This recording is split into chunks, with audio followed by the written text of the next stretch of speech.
चवंदा आहिनि त फ़क़ीर त फंद न त गंद जो गंद। इन मशहूर चवणी मुताबिक़ अदाकारी, नाटक ऐं बहानो करणी फ़क़ीरनि जो असल कमु किरत ऐं कमाल आहे। तंहिं करे इहो बि चवंदा आहिनि त जेतिरो तजुर्बो ओतिरी कमाई, यानी सेखड़ाट फ़क़ीर खां वधीक कमाईंदड़ तजुर्बो रखंदड़ फ़क़ीर ई कमाईंदो।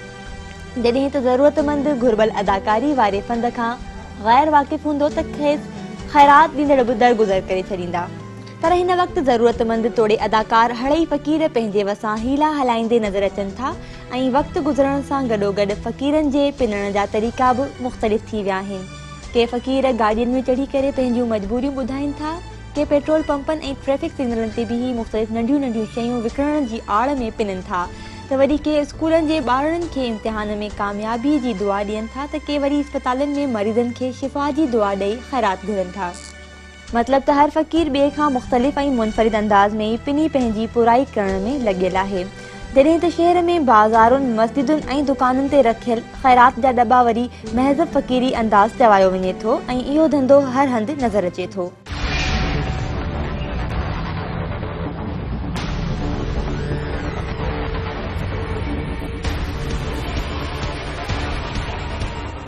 फ़क़ीरनि बाबति 1956 में फ़ार्म्स हार्मन सभिनी खां पहिरियां लिखियो, जंहिंमें हुन माण्हुनि जी बुनियादी ज़रूरतूं पूरी न थियण ते पिनण खे आख़िरी ऑप्शन तौरु इस्तेमालु कयो। जॾहिं त फ़क़ीरनि बाबति बर्तानिया जे रॉबर्ट ग्रमन चयो त पिनण हिकु ज़रूरत न पर हिकु ॾोह आहे ऐं हिन ॾोह खे बंदि थियणु घुरिजे। इन नासूर खे ख़तमु करण में रियासती इदारनि खे पंहिंजो किरदारु अदा करणु घुरिजे। पर ॾिठो वञे त मुआशिरे में पिनो फ़क़ीर बाबति राय मुख़्तलिफ़ आहे। के खेनि अदाकार सम्झनि था त के वरी ज़रूरतमंद। बुख, बदहाली ऐं ग़ुर्बत करे घणई माण्हू पिनण ते मजबूर आहिनि, पर इन्हनि में घणा अहिड़ा बि आहिनि जेके धंधोड़े पिनो फ़क़ीर आहिनि। जॾहिं त शहर में ॿाहूं झंगियूं भॻियल ऐं ॾिसण जी सघ खां महरूम मुख़्तलिफ़ क़िस्म जी माज़ूरी वारा फ़क़ीर बि वॾे अंग में मौजूदु आहिनि, जिन लाइ इहो चयो वञे थो त उन्हनि खे ज़ोरी ईअं बणायो वियो आहे या वरी उन्हनि अहिड़ो पाण बणायो आहे त जीअं खेनि वधीक ॾोकड़ मिली सघनि।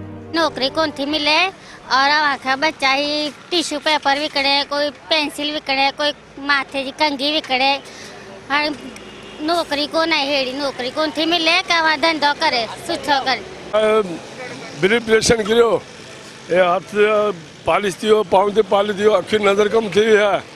हाणे छा करियूं, केरु खाराइण वारो न, पिनूं था खाऊं था, छा करियूं। असांजे ग़रीबनि जी केरु ॿुधंदा, को सरकार ॾे थी न का नौकरी न का ॿी विकिणी न, असां पेट पारण कनि था, फुल माटियूं पिया हुजूं। असां डॉक्टर वञूं था, पैसा घुरनि था, दवा जा 500 1000, बीमारी घरनि में पई आहे, केरु संभालण वारो केरु कोन आहे।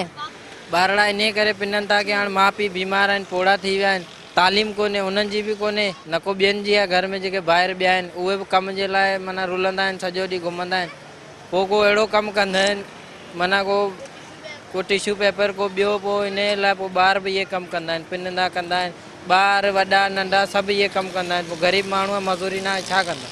हम तो ये बोलते हैं बाजी टिश्यू ले लो, कोई नहीं लेता है तो फिर हम बोलते हैं बाजी गरीब है, छोटे छोटे बहन भाई हैं घर पे, खाना कोई कमाने वाला नहीं है तो खा सके, इसलिए ले बोलते हैं कि खाना ले जाएंगे और सुबह से काम नहीं हुआ, यही बोलते हैं। कोई हमको पैसे दे दे तो ले लेते हैं, कोई टिश्यू लेता है तो टिश्यू भी दे देते हैं, फिर हम बस ये रात को जाते 11 बजे 12 बजे काम करके घर पे सवाल कंदा आहियूं, हिकु हिकु कंदा आहियूं। ग़रीब त असांखे कुझु न आहे, राशन न आहे, अटो न आहे, कोई मकान जो किरायो पूरो न आहे, नंढड़ा बच्चा आहिनि असांखे न, असांजा उहे बि कुझु न कंदा आहिनि, कुझु न कंदा आहिनि, उहे बसि इहो ई मांगनो कंदा आहिनि। हा मिड़े इहो 5-10 रुपया मिलंदा आहिनि, किथां कीअं ईअं हिकु हंधि न मिलंदो आहे।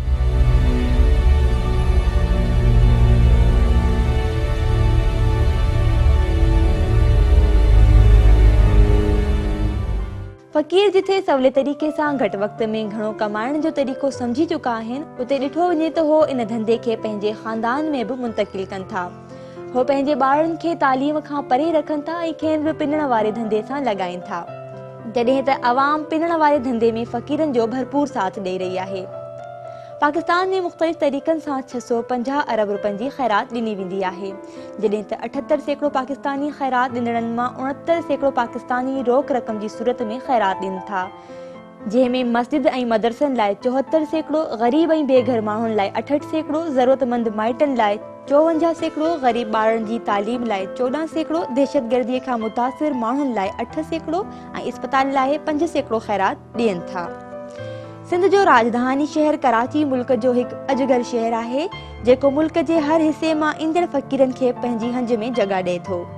रमज़ान वारे महीने में त ख़ासि तौर हिन शहर जे हर चौक खां चौराहे, दरगाह खां मार्केटनि, मतिलबु त जिथे बि माण्हुनि जो गुज़र हुजे ऐं फ़क़ीर न हुजनि, इहा ॻाल्हि हिन शहर लाइ अणॾिठी लिखी वञे थी।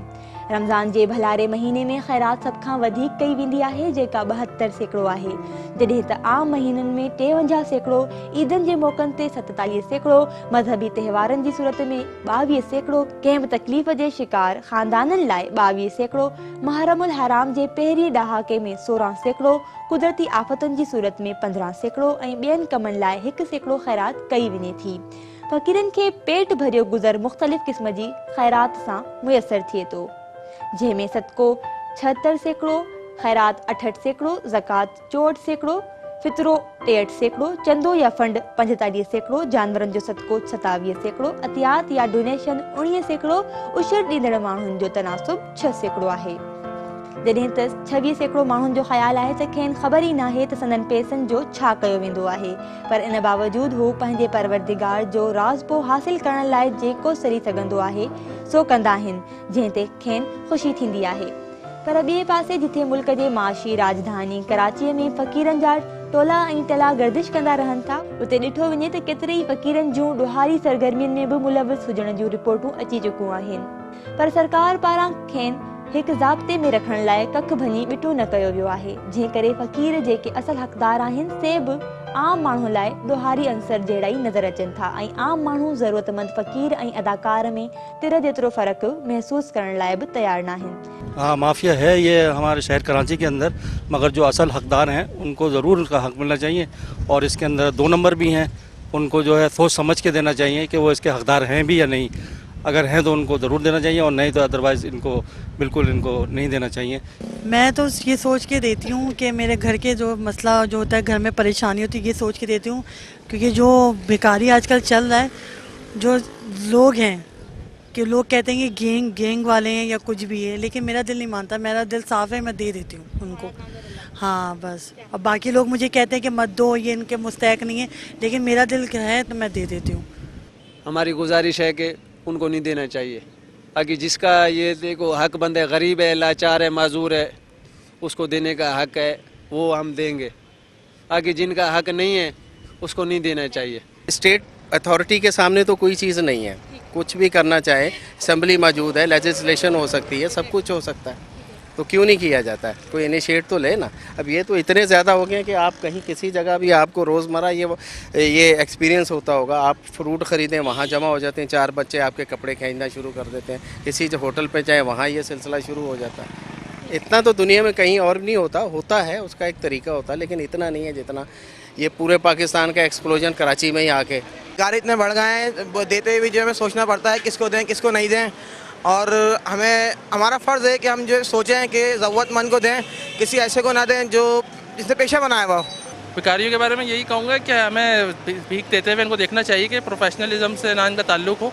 प्रोफेशनल जो है वो फिर दूसरे एक्टिविटीज़ में इन पैसों को यूज़ कर रहे होते हैं, जो कि सही लोग हों, मुस्तहिक हों, उनको हमें देनी चाहिए। भीख वगैरह तो देनी नहीं चाहिए। सबसे पहले तो देखना चाहिए, अब ज़कात वगैरह जैसा आप दे रहे हो, सबसे पहले अपने घर से स्टार्ट करना चाहिए। घर से देखें, रिश्तेदारों में देखें, उसके बाद ये चलते फिरते हैं, ये तो इनको तो देना ही नहीं चाहिए, ये तो ऐसे बने हुए होते हैं आजकल के इनके। उससे जो होता है मेन बंदा जो होता है उन तक पहुंचती भी नहीं है। तो ये चीज़ है कि इनको भीख देनी नहीं चाहिए और इनको चाहिए कि इनसे कहें ये जॉब वगैरह तलाश करें, कोई काम वाम करें। जॾहिं त ज़रूरतमंदनि लाइ हुकूमत पारां फंड बि रखिया वञनि था, पर 98% माण्हू ख़ैराती फंडनि जी हासिल करण जे तरीक़े खां अणॼाण आहिनि।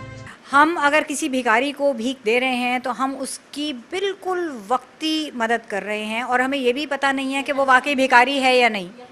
ठीक है ना, बिल्कुल। अगर आप उनको कुछ इस तरह से दे सकते हैं कि उनका कुछ आगे वो कोई, जैसे कहते हैं ना कि वो माली मुआवनत हो, वो अगर ठेला लगा ले, अगर गवर्नमेंट का किरदार होता, एक सोशल वेलफेयर स्टेट हमारी होती, तो फिर तो ये तमाम मसाइल ना होते ना। फिर किसी को भी आके आपसे कोई भी मदद मांगने का या कोई खैरात मांगने का हक नहीं होता, क्योंकि अब तो स्टेट जहाँ जहाँ काम नहीं करती है वहीं इन इदारों की तरवीज होती है।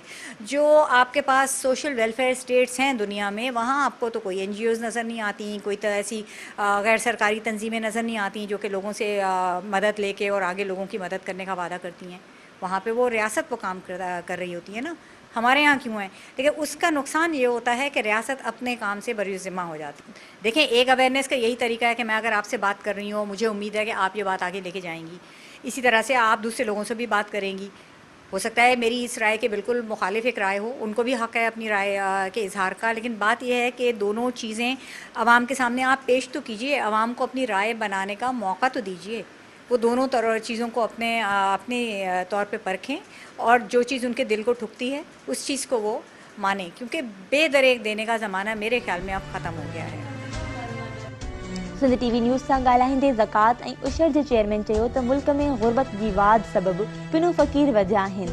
जॾहिं त घणनि माण्हुनि वटि को हुनर कोन्हे, असां सिंध में मुख़्तलिफ़ जॻहनि ते वोकेशनल ऐं टेक्निकल इंस्टीट्यूट खोलिया आहिनि त जीअं को हुनर सिखी पंहिंजो रोज़गार हासिल करे सघनि, पर माण्हू सिखण ई नथा चाहिनि। संदसि वधीक चवणु आहे त ज़कात के निज़ाम वैसे तो पहले हम बहुत से इदारों में देते थे, यानी हेड्स में, और अभी भी हम इज्तिमाई शादियों के लिए भी देते हैं, क्योंकि बहुत से माँ बाप ऐसे हैं इंटीरियर सिंध में जो बच्चियों की शादी नहीं करवा सकते हैं क्योंकि जहेज़ की लानत उनके सर पे है। तो हम क्या करते हैं कि 20, 25, 15, 30, 40 कपल्स को एक साथ शादी करवाते हैं, और जो पैसे वाले लोग होते हैं उस एरिया के, कुछ मैं भी कंट्रीब्यूट करता हूँ, ज़कात के हवाले से भी कंट्रीब्यूशन होती है, वो हम उनको पैसे दे के जहेज़ तैयार कर देते हैं, खाना भी करवाते हैं, तो लोगों को तसल्ली हो कि कुछ खाने पीने की भी चीज़ हो रही है, ढोल भी बजवाते हैं, ठीक है ना। मगर अब हम देख रहे हैं मुस्तकिल कि सिंध में बेरोज़गारी बढ़ती जा रही है, और ये बेरोज़गारी की सबब सिर्फ़ और सिर्फ ये है कि कन्वेंशनल टाइप ऑफ एजुकेशन बच्चे पढ़ते हैं, नौकरियां नहीं मिलती। तो हमने कहा कि स्किल डेवलपमेंट क्यों ना सीखें, एक मरतबा तय कर लें कि मुझे हुनर सीखना है। ख़बर सेवण जो वाक़ियो थियो, उन खां पोइ असांजे अफ़सरान बाला जी तरफ़ां मथां इंस्ट्रक्शन मिलियूं त भई जेके हिते मज़ार जे एतिराफ़ में के फ़क़ीर आहिनि, के उहे आहिनि, या के बि क़िस्म जा माण्हू जेके आवारा गर्दी में आहिनि, उन्हनि सभिनी खे हिते हटायो वञे। उन में असां जेका पंहिंजे अफ़सरान जे हुकुम जे चवण ते अची के कढियोसीं फ़क़ीर खे। उन में छा थियो त असां किन खे प्यार मोहबत सां सम्झायो त बाबा हाणे जी हालात जेके तव्हां हिनखे महिरबानी की इलाइक़ो छॾे वञो। त उन में घणा माण्हू ते हलिया विया था। अच्छा, किन सां असांखे सख़्ती करणी पइजी वई, उनखे असां सख़्ती सां उनखे हटायो। अच्छा, किन खे जेके फ़क़ीर हुआ उहे जेके हटा कट हुआ, उन्हनि खे असां गदागरी एक्ट में जेको आहे उन्हनि खे जेल मोकिलियो, केस खे जेल मोकिले छॾियो उनखे। अच्छा, कुझु वरी असां हिनखे जेके माण्हू 25-30 माण्हू असां तक़रीबन ईदी मोकिलियासीं, उहो ईदी हले विया। त हाणे उनजो रिज़ल्ट इहो आहे, तव्हां ॾिसो मज़ार घुमो अलहमदिल्ला, मज़ार के अंदरि ॿाहिरि तव्हांखे को फ़क़ीर न मिलंदो। बाक़ी रोड आहे ईअं अचे वञे, छो त लंगर हिते अचे थो तक़सीम थिए थो, उन लंगर जेको इंतज़ार आहे माण्हू अचे थो को, उहो को वेह तव्हांखे नज़र अचे। बाक़ी ओवरऑल फ़क़ीर हितां जेको हटाए वञे सभु। पाबंदी पयल तंज़ीमूं नाला मटाए माण्हुनि खां ख़ैरात ऐं सदक़े जे नाले ते पैसा वठी पंहिंजो नेटवर्क वधाइनि थियूं। पाकिस्तान में पिणु ख़ैरात जी मद में अरबे रुपया ॾियण ऐं वठण वारो सिलसिलो मुल्क जी सलामती मथां हिकु वॾो ख़तरो आहे। मुल्क अंदरि जेके पाबंदी मढ़ियल तंज़ीमूं मुख़्तलिफ़ नालनि ते अरबे रुपया गॾु कनि थियूं, उहो मुल्क ख़िलाफ़ इस्तेमालु थिए थो। तंहिं करे इंसाननि तोड़े दीन जे नाले ते कमु कंदड़ फलाही इदारनि जे पैसे जी ख़र्च ते बि कड़ी नज़र रखणु घुरिजे। کبھی بھی حکومت جو ہے وہ اس سے غافل نہیں ہوتی ہے، لیکن میں سمجھتی ہوں کہ حکومت کے اقدامات اپنی جگہ پر، ہم تو ظاہر ہے اس کے لیے ضرور کام بھی کر رہے ہیں، اور سی ایم صاحب کی خصوصی وہ بھی ہے کہ ہم پاورٹی کے اوپر ضرور کام کریں، کیونکہ بھکاریوں کو یا بیگرز کو جو ہم دیکھتے ہیں ایک آئینے میں تو ہم کہتے ہیں کہ جی پاورٹی بہت ہے ملک میں، غربت بہت ہے، جس کی وجہ سے یہ لوگ، اور میں سمجھتی ہوں کہ کراچی وہ ہب ہو گیا ہے اب تو پیسہ کمانے کا، کہ یہاں پر اگر مٹی بھی بیچنے کھڑے ہو جائیں تو مٹی بک جاتی ہے، تو یہ لوگ سب نقل مکانی کر کے آتے ہیں یا خصوصی مواقعوں پر، عید ہے، بقرہ عید ہے، محرم ہے، اس طرح کے جو بھی ہوتے ہیں کہ ہمارے پاس شیلٹر ہوم موجود ہیں، ہمارے پاس گاڑیاں موجود ہیں. میرا افسر اگر کسی بچے کو اٹھاتا ہے وہاں سے تو اس کے پیچھے 4 مافیاز جو اس کے والدین کی شکل میں آ جاتے ہیں، کیونکہ ہم اسے کیا دے رہے ہیں؟